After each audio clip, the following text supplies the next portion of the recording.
Here I have the Megahouse 1/7 scale of Roxy from Mushoku Tensei. This was a combined order with Ami, and I believe they had it going for 26,000 yen. So with the exchange rate was about $230 Canadian. It did release in March of this year, and as always, Ami packages their shipping boxes really well.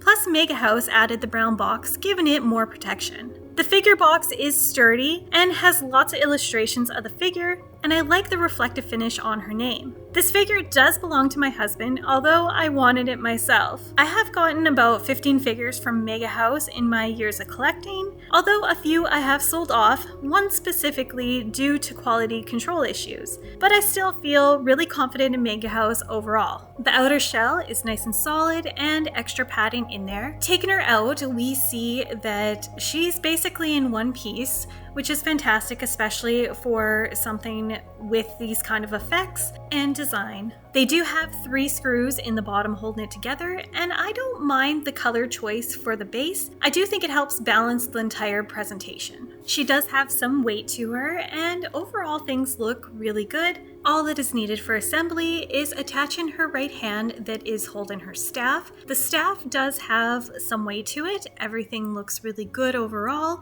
For as simple as it should be to put her hand in, it is quite stiff, so it did take me a little bit of time to make sure it was in all the way, and the staff does end up touching the flat surface, so I guess it does give it some extra support. I did want to show a size reference with a couple of my Megahouse figures that are non-scale, although Naruto would be more of a 1/8 while Hinata would be more 1/7. Interestingly enough, Roxy retailed more than the re-release of Hinata. Now looking back to Roxy, the composition of this figure really is their selling point. They did a wonderful job between the movement, the effects, all of the details, and trying to make it as compact as possible. The expression chosen for Roxy, I think, definitely suits it, and it is this mortified, embarrassed kind of face that we don't see very often. The sculpt work all throughout this figure is absolutely amazing. It really sells how Roxy is wet, all these different types of textures with the ice and the water, all of the folds and creases and movement in her clothing,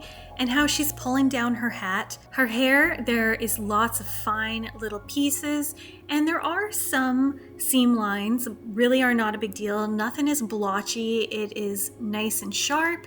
And it also gives the belief that she is being pushed up into the air. The painting on this figure is amazing. I love the different pearl kind of finish on her skirt that they used, and she even has some what appears to be water dripping from her feet. The gold tones are all perfect, and everything is so finely painted. It does have its color gradients, and they did nice shading, especially in her legs and her feet. Her toes are super cute and have a very light gloss on her nails, and her staff is just as amazing as every other part of this figure.